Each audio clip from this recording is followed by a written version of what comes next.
Hi, welcome back to the Summer of Love. What do you do when your partner is a lazy lover or criticizes you and says you are cold in bed? Ouch. It means you have a serious problem in the third side of the passion triangle. Hi, I'm Dr. Cheryl Fraser. Welcome to the 8th video in this Summer of Love series of Love Bite videos, wrapping up with this one for now. What have I been doing? Well, we've gone on a journey. You can go back and watch all 8 videos. You can get the information below. But if you remember, we started out with me in my new car, driving, exploring, loving my new car. Yeah, it's a metaphor for when you're falling in love. Then along the way, we ran into some speed bumps, some problems. We got lost now and then. And now, where are we? We're on top of a mountain.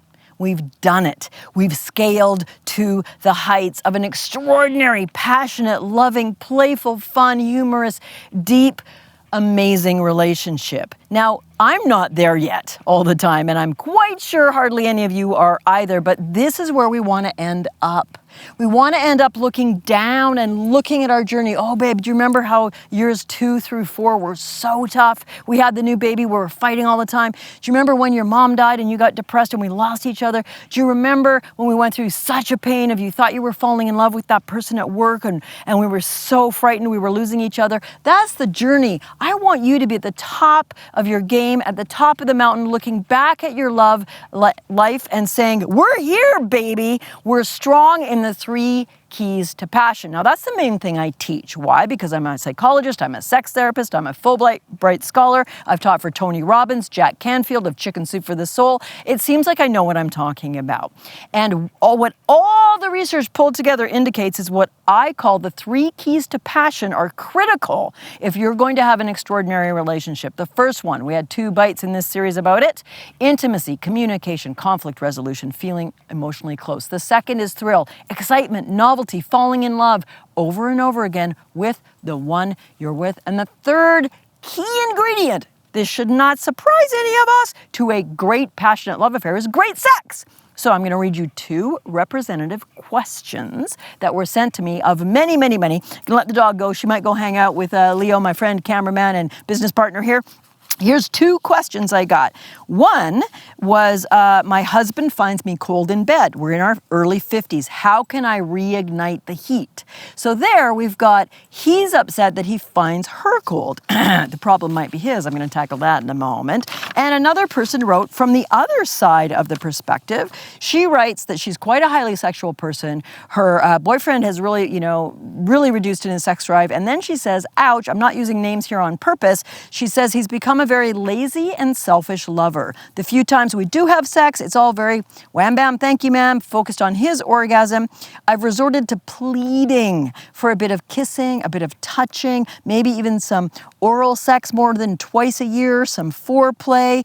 I'm asking him to care about my sexuality and it feels like he's just not interested. Ouchie, ouchie, ouchie, ouchie, ouchie. So, how many of you watching, at least at times, feel as though you're putting in a lot more effort to even get into bed, much less the activity that's happening in bed? I think all of us feel like that sometimes. And the flip side of the coin is, gosh, it feels like I can just never keep my partner happy sexually. They're always upset or complaining, which is the worst aphrodisiac on the planet, is complaining to your sweetheart that you want more sex, better sex, they're boring in bed. Oh, I feel so turned on now.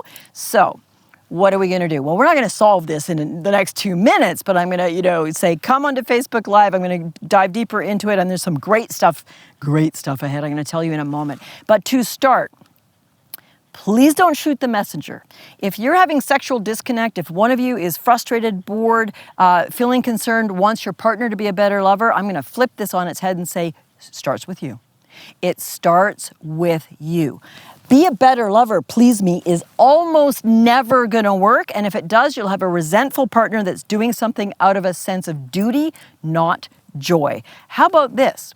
Take your sweetheart tonight, take them into the bedroom, grab a silk scarf or whatever, if they're willing, check with them first, tie their hands to the metaphorical or literal bedposts and make love to them, the one you think's a lousy lay. I'm being frank because I need to. Sometimes that's the only way to really teach accurately. The one that that you think is a lousy lover, your partner who's lazy, no good in bed, tie them up or whatever you want to do and say, I'm going to rock your world. I want to find every pleasure point, everything that turns you on. I want you to do nothing. When we're looking to receive, when we're hungry, when we're begging, we forget to be a generous lover. We forget to, what am I bringing to the table? You may be right. You may be doing 90% of it. I'm asking you to do 95% of it and worship your beloved. Remember how sexy they are. And in fact, you want to take this a step further.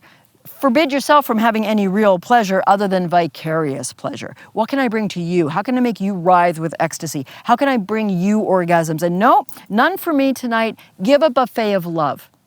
That's very different than saying, feed me, I'm hungry. Now, I just covered a profoundly painful, very, very difficult topic very quickly. Of course, that's not going to solve all of your problems, but don't worry, we've got time. We're together. Couple of things to put in your brain banks.